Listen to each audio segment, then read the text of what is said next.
Hello, everyone. Welcome to a brand new TJ's The World According to Wrestling. And I am your host, TJ Wiggins. And today we're going to talk to you about Impact and Friday Night Smackdown.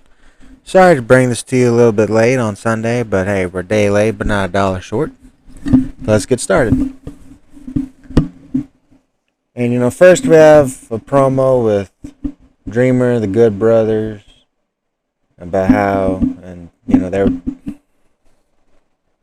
were taking on Chris Bay and Jay White of the Bullet Club. Jay White's member of the Bullet Club. They pinned Chris Bay, and then it was an alright match. Kind of thought Jay White being there would be on the pay-per-view, but I guess they're just booking. I don't guess that they can do pay-per-view bookings with them or not. Next we have a nice promo with Deonna Purrazzo, and she's, just going on and on in the ring about how she's the best, she's the greatest, and, how everybody should just fall at their knees for her. For the third one, we have No Way Jose, with Falaba and Finn Juice. It's taking on, no, hold on a second, I'm sorry. They had a 4-man tag with Finn Juice, Falaba, and No Way against Madman Fulton, Ace Austin, and who are the two other guys?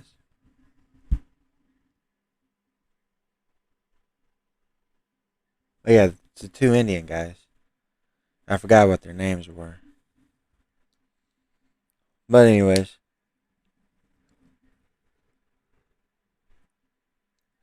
it was an alright match. Finn Juice won. I would expect the No Way to win the match in his opening debut. What happens fourth is Finn Juice gets beaten down by Bay and White. Because, they're pissed that they lost their tag match. They're just taking it out on a random person. And there was a promo with Omega and his goons. They were interrupted by Sammy Fulton, and Frankie Kazarian pops up out of nowhere and intervenes and runs them off. Which is alright, but how was one man able to run off 5 people? So trying to figure that out. And there's his tag match with Violent by Design, with the representing, and the members were Rhino and Joe Doring versus Willie Mack and Rich Swann. This was a good match. I just wish Violent by Design could win back the belts again, and hopefully with this win.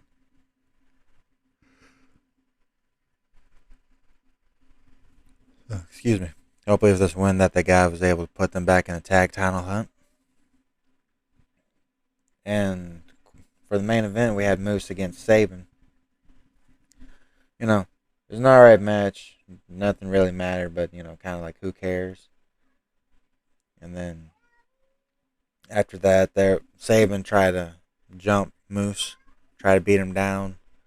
But, Moose eventually got the upper hand and just laid waste to Sabin, just left him there.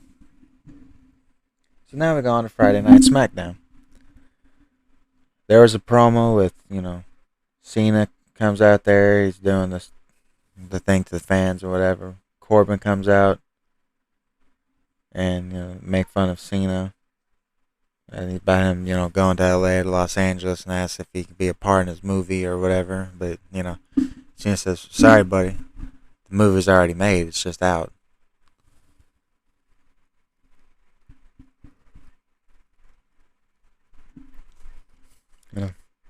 The second thing on here is a promo with Belair. And, Carmella comes out, Zelina Vega comes out, and they demand title shots. Which is, of course, now that they have to give them to them, that's what you expect.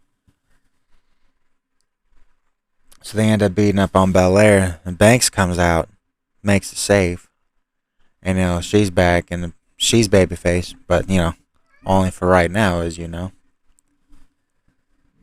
And next we got Otis open. Reginald had a 24/7 title open challenge.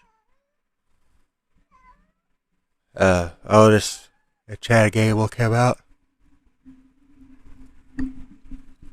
Excuse me. Otis and Chad Gable came out. Otis gets the mic and he says, "Not me, him." And Chad Gable gets in there, and he and Reginald started wrestling. But they won like 4 or 5 minutes, and then all of a sudden Otis comes into the ring and starts beating up on Reginald, causing Chad to get DQ'd. Reginald retains the belt, and Otis gets to beat up on somebody. This Otis bad guy thing is bad. It's just stupid. He's a babyface. He's always going to be a babyface. So why book him as a heel?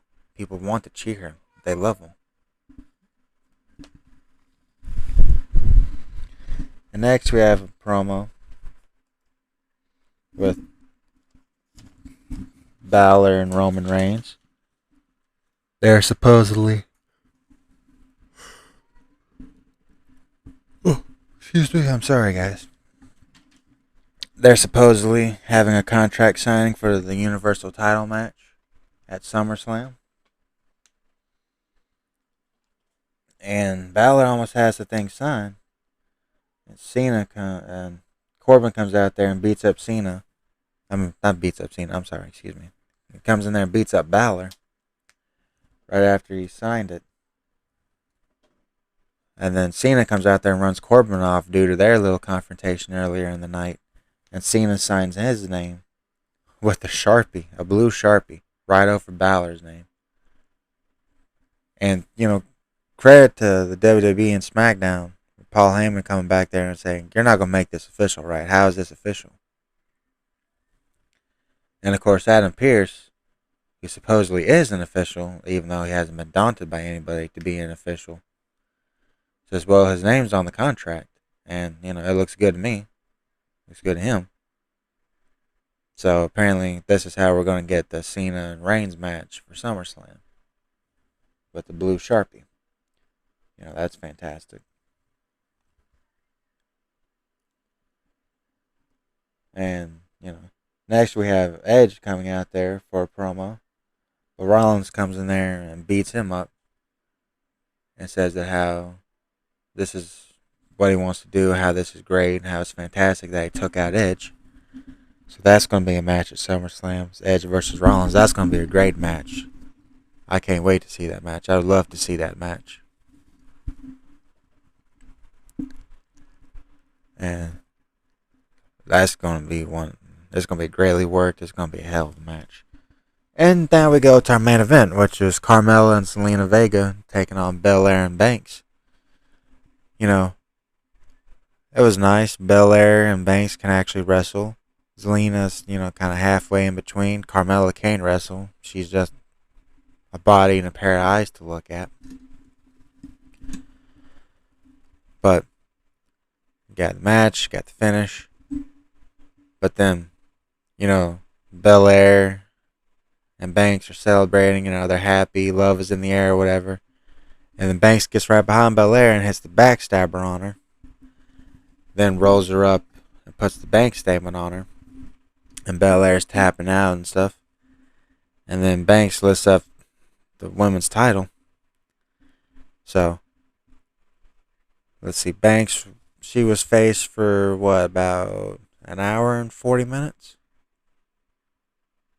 Yeah, that sounds about right. Yeah, for about an hour and 40 minutes. She gets to a tag match. She wins the tag match. Turns, this whole ruse on Belair. Turns on her. Beats her up. And so now that's going to be the SmackDown Women's title match at SummerSlam.